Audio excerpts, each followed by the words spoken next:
Wahai pemuda, Wahai pemuda, wahai pemuda, wahai pemuda, wahai pemuda, wahai pemuda, hendaklah giat hendaklah giat agar agama menjadi kuat. tamannya rindang berbuah. Aku akan sampaikan dakwahmu ke seluruh penjuru dunia. Bincang bersama Mubalik. Permisa NTE yang berbahagia, Assalamualaikum warahmatullahi wabarakatuh. Perkenalkan, saya Habibur Rahman Danang Prasetyo. Saya lahir di Semarang tanggal 27 bulan Juni tahun 1979.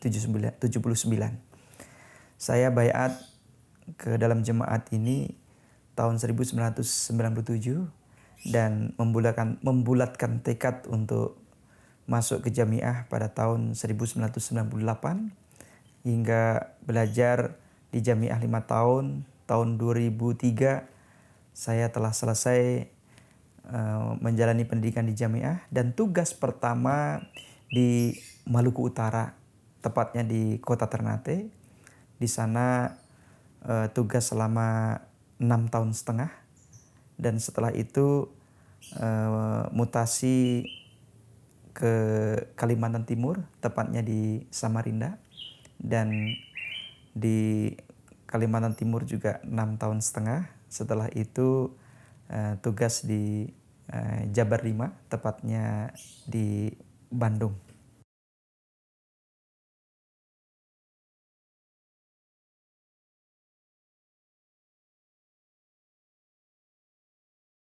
Baik, pengalaman yang menarik selama saya di jamiah 5 tahun itu, tahun pertama cukup merasakan ada gunjangan-gunjangan bahwa antara lanjut atau tidak, karena saya mubain baru, tentunya berbeda jauh dengan kehidupan orang-orang yang siap mewakafkan hidup.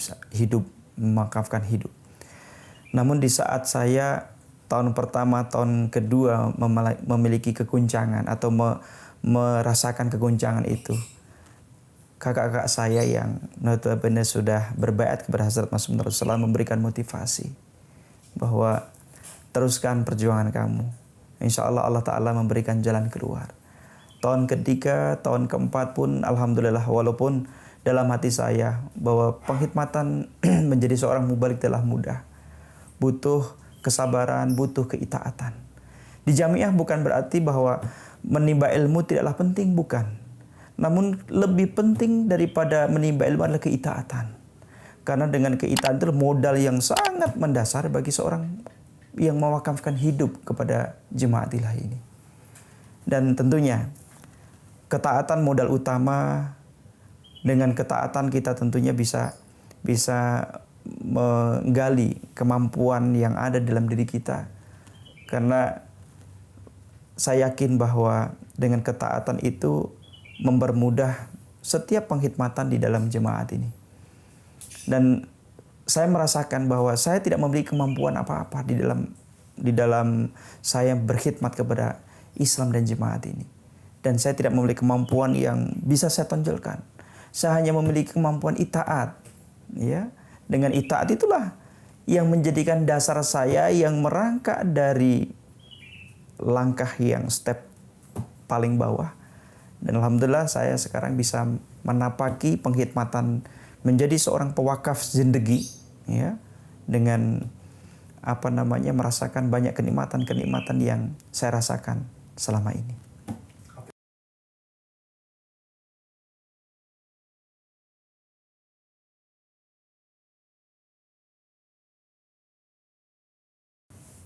Pengalaman yang tidak bisa saya lupakan di saat saya mendapatkan informasi bahwa saya akan ditugaskan di pulau yang cukup jauh, yaitu di Pulau Maluku Utara atau Ternate tepatnya. 2003 menjadi kenangan yang indah dalam hidup saya. Di saat saya diberangkatkan oleh jemaat untuk terbang ke pulau itu, saya tidak terbayang seperti apa Pulau Ternate. Di saat saya terbang di bulan Juli 2003 saya berangkat ke sana dan saya tidak terbayang bagaimana Pulau Ternate. Saya singgah atau transit di kota Manado dan saya diperkenalkan jemaat yang ada di kota Manado. Kemudian saya juga diperkenalkan di mana pusat wilayah yang ada di kota Mubagu, dan saya harus singgah di sana ketemu mubaligh yang mengusulkan saya. Pada waktu itu mubaligh wilayahnya Bapak Ahmad Sulaiman almarhum, dan saya cukup terhibur karena ternyata anggota di sana, kemudian para pengurus di sana menyambut kedatangan kami dengan humble, dengan sangat ramah. Ini menjadi obat bahwa ternyata saya terbang jauh, ternyata jemaat memiliki penghikmatan yang luar biasa. Nah, setelah itu saya melanjutkan sendiri dari Manado ke Ternate, yang tadinya saya akan mengendarai atau melewat jalur udara dengan pesawat, ya, karena cuaca yang tidak menguntungkan, maka terpaksa harus melewati jalur laut. Sepanjang malam saya menangis. Saya hanya berdoa bahwa penghikmatan saya sebagai seorang pewakaf zindagi, ya, akan menuju perjalanan yang saya tidak tahu seperti apa itu kota Ternate. 12 jam perjalanan dan saya menghabiskan waktu di atas kapal, melihat terangnya bulan, sambil saya menangis bahwa saya tidak menyangka kalau saya harus meninggalkan kampung halaman. Setiba di kota Ternate, di pelabuhan Ternate, kami disambut atau saya disambut oleh beberapa anggota yang sebelumnya saya ketahui bahwa Ternate adalah kota kecil yang luas daripada Ternate itu tidak luas. Kalau kita keliling Ternate hanya 17 sampai 18 kilo saja. Dan ini di belakang daripada Gunung Gamalama yang aktif, dan kita terbentang luas daripada lautan yang indah, lautan yang memiliki banyak kekayaan. Dan rata-rata kota Ternate orang-orang yang memiliki penghasilan daripada sumber daya laut yang ada. Saya masuk Ternate ya pada tahun 2003 itu pasca kerusuhan antara Islam dan Kristen, terkenal dengan Acan dan Obed. Acan itu Islam, Obed itu Kristen. Saya bingung harus tinggal di mana karena kondisi juga belum kondusif, sehingga saya tinggal di sebuah rumah di mana rumah itu adalah punya seorang anggota Ahmadi yang dibeli dari seseorang yang belum selesai. Ya, bekas kebakaran yang temboknya masih hitam, semua kusen-kusen itu masih kelihatan bekas kebakaran. Dan tidak ada pintu, tidak ada jendela. Saya diajak ke situ dan saya juga menangis bahwa ujian saya pertama kali tugas ternyata tidak seperti yang saya bayangkan. Saya tinggal di tempat yang enak, saya tidur di yang nyaman, kemudian saya memiliki tempat tinggal yang layak dalam benak saya. Namun tidak, saya tinggal hanya beratap saja, namun tidak berpintu, tidak berjendela. Bahkan saya hanya tidur di tikar, tidak ada kasur. Tas saya yang menjadi bantal. Namun tentunya ternyata Allah Subhanahu wa taala mempunyai rencana yang berbeda. Dengan adanya keterbatasan itu saya banyak menangis. Dan keluarga saya tentunya selalu bertanya-tanya, bagaimana keadaan kamu, Nak? Saya tidak pernah menceritakan kondisi yang sebenarnya. Saya memberikan kebahagiaan kepada orang tua saya yang pada waktu itu hanya ayah saya. Ibu saya sudah lama meninggal. Dan orang tua bahagia kalau melihat anaknya di perantauan yang jauh dari kampung halaman, ya. Namun mereka atau anaknya bahagia. Nah, di sana anggota sangat sedikit sekali. Ada sekitar 3-4 orang di sana. Dan di sana kejemaatannya jemaat tersiar, jadi saya harus berjuang untuk mencari domba-domba yang hilang, mencari anggota Ahmadi yang pernah baiat. Di kota Ternate sendiri hanya ada 4 orang, namun di pulau sebelah, yaitu Pulau Halmahera, ya itu kurang lebih kalau kita naik speedboat itu sekitar 1,5 jam, yang desa namanya Dodinga. Ya, pernah ada beberapa keluarga yang telah baiat karena ada salah satu yang membawa, yaitu Bapak Andi Alam. Bapak Andi Alam memiliki kerabat yang cukup banyak di desa Dodinga itu, dan ada beberapa yang sudah baiat. Saya pun mencari ke sana. Dan setelah kami kumpulkan ada beberapa orang, ya, di Dodinga ada sekitar 4-5 orang. Itu pun kejemaatannya belum bisa diperlihatkan, hanya budaya mereka, ya, kalau ada tamu dari jauh kemudian mengaku bahwa saudara, mereka khidmati sebagaimana saudaranya. Ya. Nah, itulah perjalanan selama 1 tahun menuju ke tahun kedua, tahun 2004.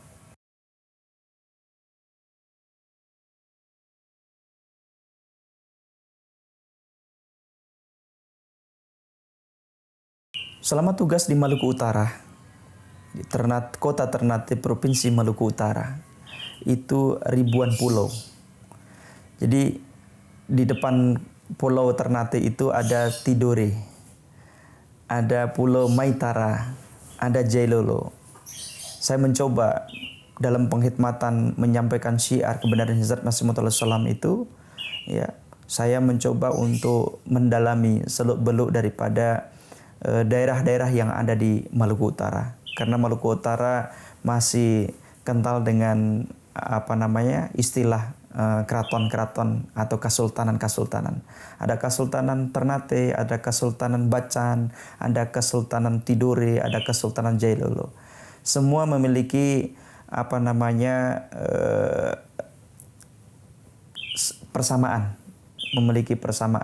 dan mereka sangat taat, sangat hormat kepada namanya sultan itu.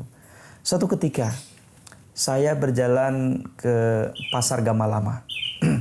Saya melihat ada seorang yang beda yang saya lihat. Kelihatannya karismatik di wajahnya. Saya mencoba mendekati siapa orang ini yang tinggi, besar, gagah, kemudian ganteng, ya. Saya mencoba mendekati siapa. Kemudian saya sapa beliau ini. Setelah saya sapa, kita ngobrol, beliau menyampaikan, saya adalah Abdullah Shah. Abdullah Shah. Saya cukup mendengar dan sering mendengar bahwa keluarga Shah itu keluarga kesultanan. Ya, ada Muzaffar Shah, ada Abdullah Shah. Nah, setelah beliau memperkenalkan diri, saya mengikuti beliau di saat sela-sela perjalanan beliau ke Pasar Gamalama itu. Perbincangan begitu asik dan beliau menyampaikan, mainlah ke tempat saya. Saya kembali bertanya, di mana rumah Bapak? Rumah saya di Kesultanan. Saya mencoba, berarti orang ini mencoba untuk menerka, berarti orang ini dari keluarga kesultanan. Akhirnya saya menawarkan diri. Apakah saya boleh mengantar Bapak pulang? Oh, silakan. Saya antarlah dari pasar itu menuju ke Kesultanan. Kemudian tidak jauh, hanya mungkin sekitar 1,5 kilo. Setelah saya hantar ke pintu gerbang, itu penjaga gerbang membuka pintu lebar-lebar dan dengan gaya yang khas dia menundukkan kepalanya di saat seperti seorang raja yang datang ke istana, dan dibuka, dan saya pun karena saya tidak tahu siapa beliau itu. Beliau tidak menyampaikan bahwa beliau itu seorang sultan. Setelah kita dipersilakan duduk dan kita diberikan minum teh, ya, dan kita berbincang hangat, ada orang beberapa datang mencium tangan beliau Nah, kemudian saya tanya, siapa Bapak ini? Ya, Pak Abdullah Shah ini. Ternyata beliau adalah Sultan Jailolo. Dan keempat sultan ini masih ada hubungan. Nah, yang belum lama diangkat oleh masyarakat adat yang ada di Maluku Utara, ya, 4 kesultanan itu. Dan beliau adalah Sultan Jailolo.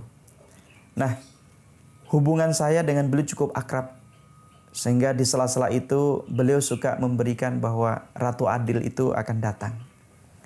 Menjadi sebuah semangat dan menjadi sebuah motivasi bagi saya bahwa Sultan telah mendengar dan telah percaya bahwa Ratu Adil akan datang. Dan ternyata beliau itu adalah seorang purnawirawan TNI yang lama tugas di Solo.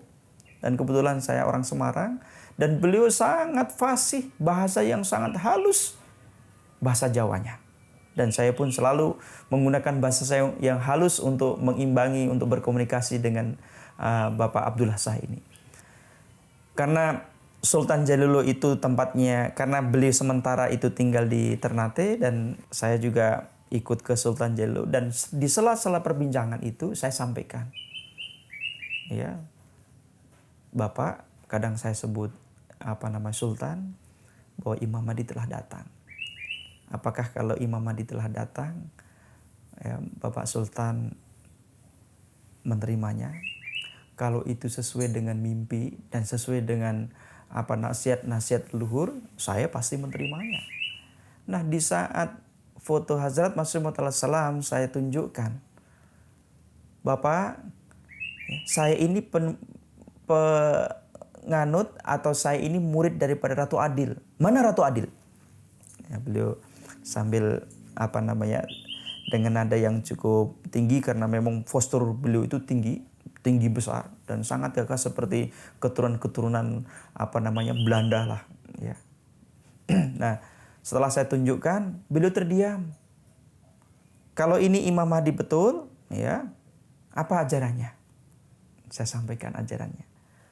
Jadi pertemuan 2-3 kali saya baru bisa meyakinkan bahwa beliau berbaiat, ya, akan berbaiat kepada Hazrat Masih Maud salam.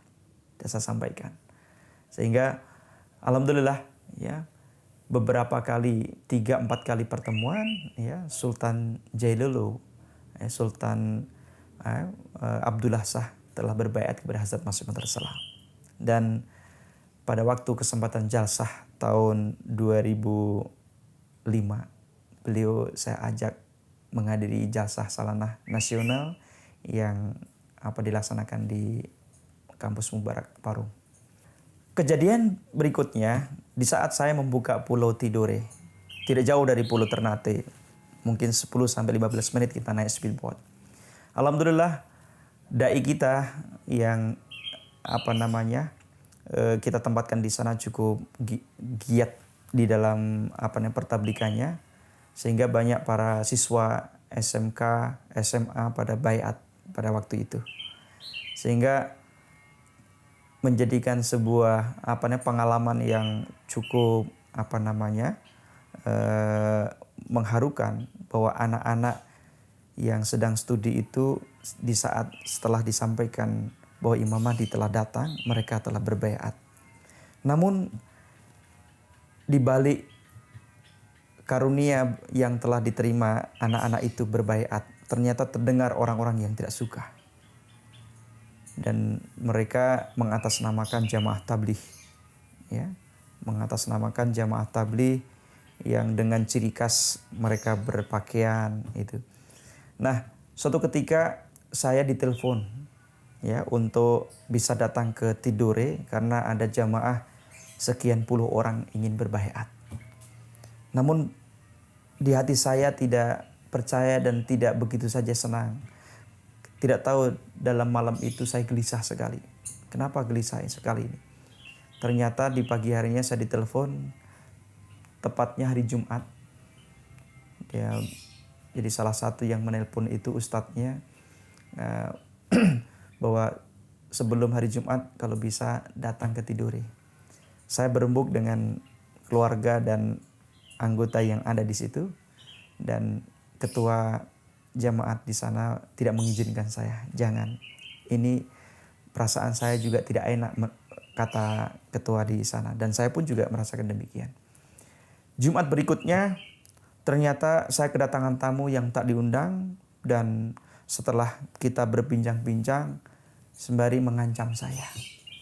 Jadi jangan sekali-kali ya Ustadz ini memanggil saya bisa menyampaikan Ahmadiyah di Maluku Utara ini. Saya hadapi dengan baik, saya jamu tamu itu, dan begitu saja, dan akhirnya pulang. Dan di pagi harinya, karena tamu itu datang malam hari, malam Kamis, di pagi harinya saya kedatangan sekitar 8 orang yang memiliki postur yang sangat besar dan dengan gaya Maluku Utaranya, orang-orang timur, dengan bahasa arogannya. Dia bersikap tidak sopan di rumah saya atau di rumah misi, sehingga menurunkan foto Hazrat Masih Maud SAW dengan tidak sopan. Di saat tamu tak diundang itu datang, dan dengan nada yang cukup terdengar dari tetangga-tetangga sekitar, ternyata ibu-ibu dan masyarakat di sekitar faham akan kondisi itu, bahwa akan terjadi sesuatu yang tidak baik kepada Ustadz Hafizur Rahman Danang. Dan benar, di saat ada salah satu dari mereka membelakangi saya dan memukul saya, ya. Di saat itu pula anak saya yang masih berumur 4 tahun itu berteriak keras. Dan kebetulan anak saya itu sangat disayangi oleh tetangga sekitar, sehingga tetangga sekitar melihat kondisi seperti itu langsung keluar semua. Dan terjadi sesuatu yang cukup menegangkan, karena kelompok yang 8 orang itu ingin melukai saya. Namun di saat sigapnya para tetangga dan segera masuk ke rumah, maka saya diselamatkan oleh tetangga-tetangga sekitar. Ya, saya diamankan. Di saat tadi mereka ingin mengusir dari kota Ternate dan Provinsi Maluku Utara, mereka malah pasang badan. Bahkan mereka dimaki-maki atau dihujat dengan ucapan-ucapan selayaknya ucapan-ucapan yang tidak dipantas yang disampaikan kepada orang-orang yang notabene mereka membawa nama Islam. Di saat dia mengatakan jangan nodai Islam, ya, dengan kamu datang ke Maluku Utara kamu menodai Islam. Namun ibu-ibu dan para warga yang ada di sekitar rumah misi malah menghujat selayaknya dia bukan seorang yang mengerti Islam. Nah, jadi saya diselamatkan dengan warga yang ada sekitar, dan bahkan silahkan Pak Ustadz, Pak Mubalik, silahkan beribadah dan kami akan menjaga Pak Mubalik dan Pak Ustadz. Nah, jadi ini menjadi pengalaman yang tidak pernah akan saya lupakan, dan saya ingat bahwa di saat saya datang ke Maluku Utara dengan tangisan, dengan harapan pertolongan Allah Ta'ala, ternyata di saat genting pun saya ditolong Allah Subhanahu Wa Ta'ala. Kemudian ada kejadian yang menarik juga dalam pertabligan. Di daratan kota Ternate itu ada perkampungan yang namanya Fora Madihai. Fora Madihai ini sebetulnya orang Tidore yang hijrah ke Ternate, di mana menghuni sebuah anak gunung, di mana anak gunung itu ditanami oleh buah-buahan, cengkeh, pala, dan satu kampung itu hampir 60% sudah menunaikan ibadah haji. Ya, karena penghasilan sumber daya alam yang berlimpah tadi. Nah, di saat saya masuk ke sana, ceritanya bahwa saya sedang bertabligh, sedang berdoa, ya Allah, berikanlah satu orang saja yang bisa menjadi pengikut Engkau ya Allah. Pengikut Hazrat Imam Mahdi ya Allah. Di saat saya naik motor, kemudian ada sebuah tempat duduk di pinggir jalan, ada seorang kakek-kakek yang rasanya ingin butuh bantuan, yang saya rasa butuh bantuan. Akhirnya saya pun menghampiri kakek-kakek itu dan saya tanya, kakek, ya, apakah ada yang bisa saya bantu? Saya mau ke kota, tapi saya dari siang tadi tidak ketemu mobil yang lewat. Akhirnya, kalau begitu ayo saya antar. sehingga saya antar ke tujuan yang kakek tadi inginkan, dan namanya adalah Haji Sibu. Ya, jadi beliau ternyata seorang imam besar di Masjid Foramadiyah itu. Dan satu kampung itu sangat hormat kepada beliau. Setelah saya antar ke tempat ketujuannya dan saya minta alamat dan saya menawarkan diri, Pak Haji, bolehkah saya nanti pulang bisa mengantar Pak Haji? Boleh saja. Akhirnya saya mengantar ke rumah beliau yang terletak di Desa Foramadiyah itu. Ternyata beliau memang seorang imam besar di Masjid Foramadiyah itu. Sekali, dua kali, tiga kali, dan berkali-kali saya berkunjung ke beliau. Akhirnya pun saya menyampaikan. Karena melihat hati beliau bersih. Hati beliau itu, saya tidak melihat orang tua yang yang sangat santun, sangat sopan, kemudian menyampaikan nasihat-nasihat kepada saya, tentunya bahwa saya ini belum diketahui kalau saya ini seorang ustadz atau seorang mubali, ya. Beliau nasihatin saya. Di sela-sela nasihat itu saya pun juga memberikan masukan-masukan. Sehingga heran, kamu ini sebetulnya siapa? Di saat saya menyampaikan bahwa saya ini adalah seorang mubali, ya, yang ditugaskan oleh Ahmadiyah, ya, yang untuk menyampaikan akan kedatangan Imam Mahdi. Imam Mahdi. Saya pernah mendengar bahwa Imam Mahdi akan datang. Saya sampaikan dengan perbincangan yang tidak sekali dua kali pertemuan. Saya sampaikan, akhirnya beliau baiat. Ya, beliau baiat, mengundang anak istrinya, cucu-cucunya dipanggil bahwa Imam Mahdi telah datang. Di saat saya tunjukkan foto Hazrat Masih Maud Salam, beliau sudah tidak bertanya lagi. Kalau dia Imam Mahdi, saya baiat. Nah, di saat baiat itulah saya diberikan kesempatan untuk ceramah setiap malam Jumat di masjid yang beliau imami itu. Ya, jadi di saat saya ingin memberikan tausiah, sore sudah diumumkan. Akhirnya jamaah berdatangan. Jamaah berdatangan. Dan salah satu penghulu di sana itu putranya. Dan itu pun baiat juga. Ya, karena putranya itu percaya bahwa kalau ayahnya mengatakan Imam Mahdi telah datang, ya, maka baiat, maka berbaiat. Saya kelola, saya lanjutkan daripada penghikmatan itu setahun setengah, ya, saya bisa menempatkan dai untuk melanjutkan daripada pertabligan kita di kampung Foramadiyah itu. Dan alhamdulillah tahun 2006 almarhum Bapak Maulana Sayyidi Aziz bisa hadir di sana dan menjadi imam di masjid Haji Sibu di mana beliau menjadi imam itu. Dan kita sangat sering sekali, ya, untuk menyampaikan tabligh tarbiyat yang ada di kampung Foramadiyah itu.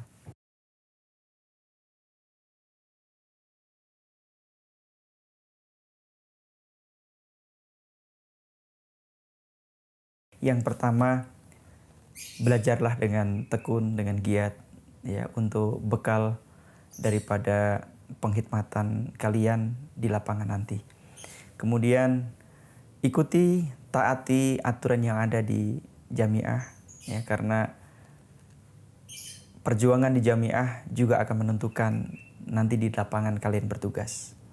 Bahwa di saat di jamiah kalian diawasi oleh nigran, oleh pengawas. Namun di lapangan kalian tidak ada yang mengawasi. Hanya Allah Ta'ala dengan kalian yang akan tahu. Oleh karena itu belajar, ya, dengan giat, ya, belajar nizam, ya, di dalam suasana yang masih dalam pendidikan. Oleh karena itu di saat kalian nanti akan bertugas, kalian sudah memiliki bekal yang kuat. Karena tentu ancaman, godaan, tantangan tidak seperti di jamiah. Namun di saat di lapangan, heterogen, ancaman-ancaman, tantangan-tantangan yang kalian akan hadapi. Kemudian bagi para mubalik-mubalik yang akan ditugaskan, terimalah tugas penghikmatan sebagai mubalik dimanapun ditugaskan, terimalah dengan senang hati. terimalah dengan sami'na wa ata'na. Karena di balik keitaatan menjalankan tugas mulia ini, Allah Ta'ala selalu mengiringi, selalu menemani daripada langkah-langkah kita untuk menjalankan tugas sebagai wakaf sedekah ini.